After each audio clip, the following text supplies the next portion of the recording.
I'm 35 years old, and the man I was supposed to marry won't even acknowledge my existence.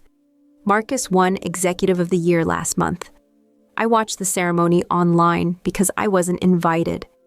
I wasn't invited to anything, not since the night I called him the diversity hire in front of 200 people at his company's awards dinner. He got promoted to Chief Operating Officer 3 months later. I got erased from his life completely. It happened at the annual awards ceremony, black tie event at the Grandview Hotel. His boss, Catherine, sitting 3 seats away. The entire executive team at surrounding tables, watching as I destroyed my relationship in under 15 seconds. The words came out of my mouth like I was making casual conversation, and I watched Marcus's face go from pride to something I'd never seen before. Complete shutdown. Not anger, not hurt, just nothing. Like he'd built a wall between us in real time.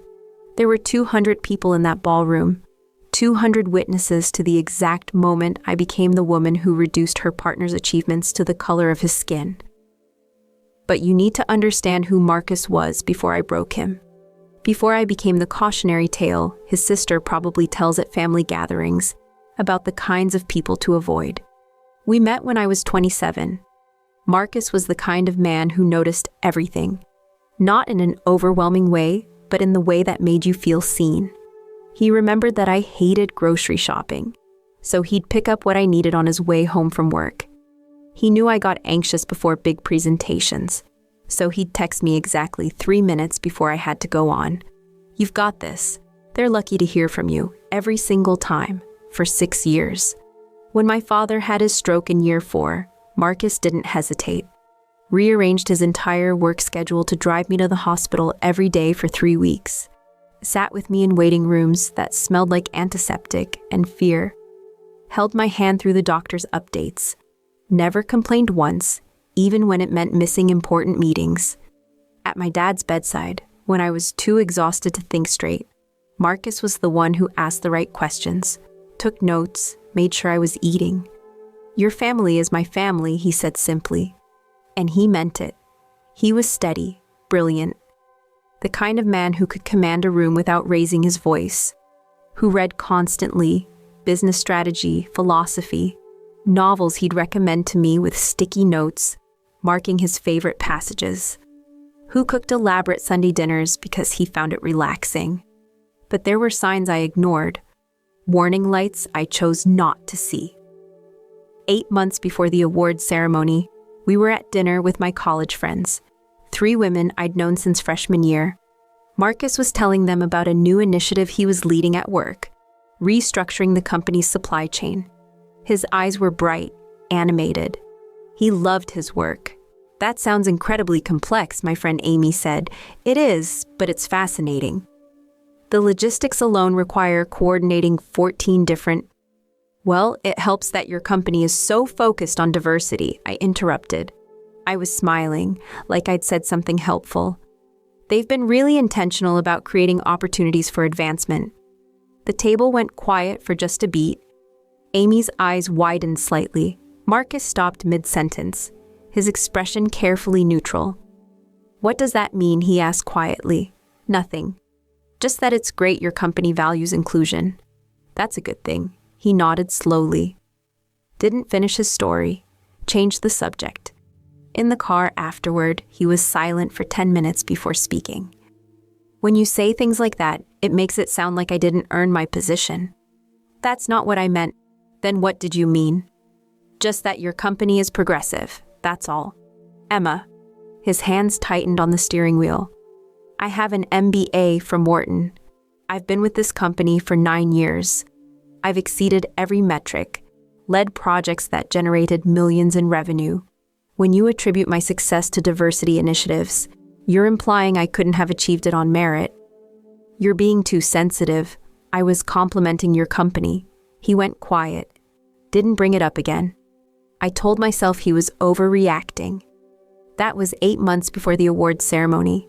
5 months before, we were at his nephew's birthday party. His whole family was there. His mother, Joyce, who'd welcome me like a daughter. His sister, Angela, who called me her best friend. his brother David, who'd helped us move into our townhouse. Marcus was talking about being nominated for a leadership award at work. They're announcing it at the company awards dinner in the spring, he said. It's a big deal. There are only 3 nominees across the entire company. His mother hugged him. I'm so proud of you, baby. Angela squeezed my arm. You must be over the moon. I smiled. Of course, though I'm sure the nomination process considered a lot of factors. The energy in the room shifted. Joyce's smile dimmed. Angela's hand dropped from my arm. Marcus stared at me. What factors he asked. His voice was very calm, very controlled. You know, the usual things companies consider. Qualifications, performance, representation goals. Representation goals. He repeated it flatly. I didn't mean, yes, you did. He set down his plate. Excuse me. He walked outside. I followed 5 minutes later and found him sitting on the back porch steps. I was trying to be realistic, I said. Companies have initiatives. That's just a fact. Do you think I'm not qualified? He wasn't looking at me. Of course you're qualified. Then why do you keep implying there's another reason I'm successful? I'm not implying anything. Why are you being so defensive? He stood up. I've tried to explain this to you. Multiple times. And you keep dismissing it. So I'm going to say this once more, and I need you to really hear me. He finally looked at me. When you attribute my professional success to diversity initiatives, you're telling me, and everyone around us, that you don't believe I earned what I have. That I'm not good enough on my own. Do you understand that? You're making this about something it's not. Am I? Because from where I'm standing, my girlfriend can't celebrate my achievements without adding an asterisk. That's not fair, he rubbed his face, suddenly looking exhausted. No. It's not fair, but it's accurate. We didn't talk about it again. I told myself he was too sensitive about race, that I was just being honest about how the corporate world worked. That was 5 months before the ceremony. My friend group didn't help. My college friends, all white, all from similar backgrounds, had always made comments. Marcus is so articulate. He's not like other guys. You're lucky you found one of the good ones. I'd never pushed back. Part of me had absorbed their casual racism and made it my own. 2 months before the ceremony, Marcus sat me down. I need to talk to you about something, and I need you to really listen. My stomach tightened. Okay. When you make comments about diversity initiatives and my career, it hurts me deeply. It makes me feel like you don't see my work, my intelligence, my value. You just see my race and assume I'm benefiting from programs designed to correct systemic inequality. Companies do have those programs. Emma, please, just listen. He was pleading now. I'm asking you, as someone who loves you, to stop, to think before you speak, to consider how your words make me feel. I don't mean to hurt you, but you do. Repeatedly, and you keep choosing not to change. He paused. I need you to understand something. I'm not overreacting. What you say is harmful. It's reductive. And it makes me question whether you respect me. Of course I respect you. Then show me. Please, I nodded. Promise to do better. And for 2 months, I was careful. I didn't make those comments. I thought that was enough. I didn't realize the damage was cumulative, that each comment had been building towards something irreparable. The awards ceremony was on a Saturday night in March. The Grandview Hotel's grand ballroom, chandeliers dripping crystal, round tables dressed in white and gold, the stage decorated with the company logo backlit in blue. The room smelled like expensive perfume and catered salmon. Soft music played underneath the hum of 400 conversations. Marcus wore a tuxedo he'd bought special for the occasion. He looked nervous, excited, proud. We sat at a table with his boss, Catherine, and her husband, 2 other senior directors, and their partners. The MC had just announced the Leadership Award nominees. Marcus was up against 2 vice presidents, both white, both with similar credentials. The whole company had voted. And the winner of the Leadership Excellence Award is Marcus Williams. The room erupted in applause. Marcus's eyes went wide. He looked at me, grinning, then stood and made his way to the stage. The applause was genuine, sustained. People were standing. Catherine was clapping enthusiastically. The CEO herself handed him the award, a heavy crystal piece that caught the light. Marcus gave a speech. Thanked his team, his mentors, his family. Thanked me for supporting me through everything. His voice was clear, confident, professional. He was radiant. When he came back to the table, everyone crowded around to congratulate him. He set the award in the center of the table where it gleamed under the lights. That was wonderful, Catherine said. Truly well-deserved, Marcus. The vote wasn't even close. Thank you. I'm honestly stunned. His colleague Tom laughed. Don't be. You've earned it 10 times over. Marcus looked at me, his eyes shining, waiting for me to say something, anything, to be proud of him publicly the way he'd always been proud of me. I opened my mouth. I meant to say congratulations or I'm so proud of you, or literally anything supportive. What came out was, well, I think we all know the company's commitment to diversity didn't hurt. I said it like I was stating an obvious fact, like I was being clever, like everyone would agree with me. The table went completely silent. Someone's fork clinked against their plate. The sound echoed. Catherine's smile vanished. Tom's mouth actually fell open. Marcus froze, the crystal award still in his hands. Excuse me, Catherine said. Her voice was ice. I realized, suddenly, what I'd said. But instead of apologizing, I doubled down. I just mean, the company has been really focused on diversity metrics, which is great. I'm just saying it probably factored into the voting.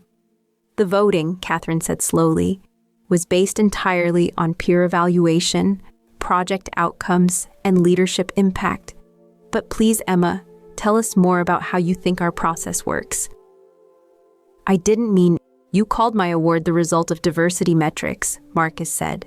His voice was flat, empty. At the ceremony where I received it. In front of my boss and colleagues.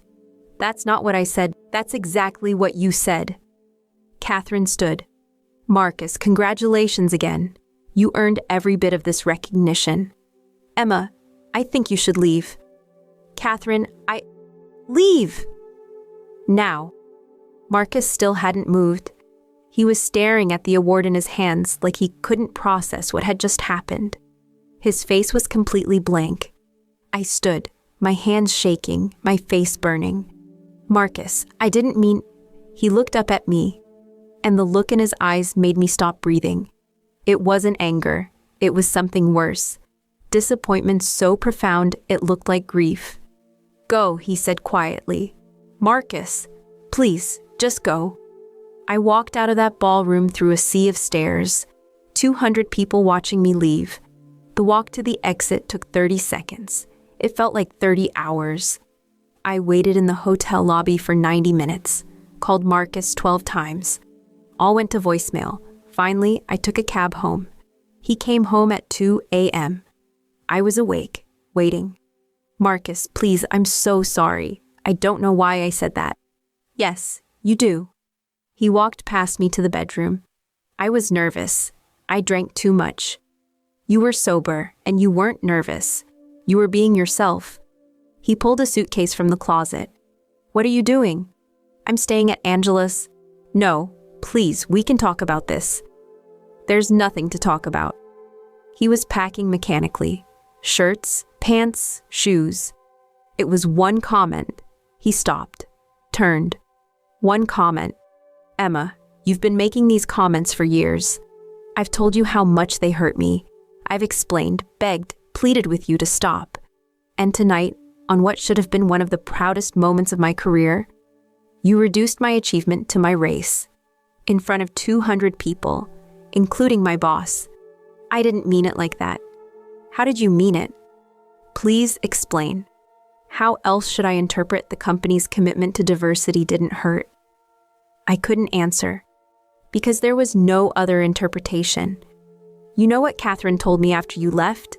His voice cracked. She said, "I'm sorry your partner doesn't see your value. We do." Marcus, do you have any idea how humiliating that is? To have your boss feel sorry for you because your girlfriend just implied you didn't earn your award? I know, I'm so sorry. You're not sorry, you're embarrassed that you got caught. He zipped the suitcase. I'm done, Emma. I'm done defending my achievements to you. I'm done explaining why your comments hurt. I'm done being with someone who fundamentally doesn't respect me. I do respect you. You don't. If you respected me, you'd never have said what you said. Not tonight. Not at any point in our relationship. He picked up the bag. We're done. Don't do this. Please. I'll change. I don't believe you. And honestly, I don't care anymore. I tried to get you to understand. You chose not to. And tonight, you showed me exactly who you are. He walked out. The door closed. I heard his car start. Heard him drive away. I called him 47 times over the next week. Every call blocked. I texted until my fingers hurt. All undelivered. Green bubbles. I'd been blocked completely. I tried calling Angela. She answered on the 5th ring. He doesn't want to talk to you. Angela, please. Emma, I was at that ceremony. I heard what you said. Her voice was cold. What were you thinking? I don't know. I'm sorry. You're sorry you got caught. You're sorry there are consequences. But are you sorry for what you actually said? For what it meant? Yes, of course. Quote, I don't believe you. And neither does Marcus. Because this isn't the first time. He's told me about your comments. We've talked about it. He kept giving you chances, kept hoping you'd understand, and you kept hurting him. I didn't mean to. That makes it worse. That you did it without thinking, that it's just how you see him. A pause. You don't deserve him, and I think he finally knows that. She hung up. His mother wouldn't take my calls. David sent a text. Don't contact my brother. You've done enough damage. The story spread through our social circles. Mutual friends stopped calling. I was uninvited from a wedding we were both supposed to attend. My own friends started pulling away when they realized what I'd said. The divorce papers arrived 8 weeks after the ceremony. No fault dissolution. Clean break. I signed them crying so hard I could barely see the lines. The divorce was final in 6 months. I never saw Marcus again. All communication went through lawyers. That was 18 months ago. I know what happened after only through fragments, through whispers and carefully worded updates from people we both knew. 4 months after the ceremony, Marcus got promoted to Director of Operations. 6 months after that, Vice President. Then a year after our divorce was final, Chief Operating Officer. The position I'd implied he couldn't earn on merit. $280,000 salary. Corner office. Direct report to the CEO. I heard he's dating someone now. Another executive at a different company. Someone who, according to mutual acquaintances, treats him like he hung the moon. Someone who celebrates his wins without asterisks. I tried dating, but I kept thinking about Marcus. About how I'd reduced 6 years of hard work, intelligence, and dedication to a checkbox on a diversity form. About how I'd hurt him over and over until he finally had enough. My therapist says I internalized racist frameworks without examining them. That I need to do the work to understand my bias, my privilege, the harm I caused. She's right, but understanding doesn't undo the damage. I lost the man who drove me to the hospital every day for 3 weeks. The man who texted me encouragement before every presentation. The man who loved me despite my flaws, until those flaws destroyed him. Last week, I saw the announcement. Marcus won Executive of the Year for the entire industry. There was a photo, him in a tuxedo, holding an award, smiling genuinely. Next to him, his girlfriend, looking at him with pure pride.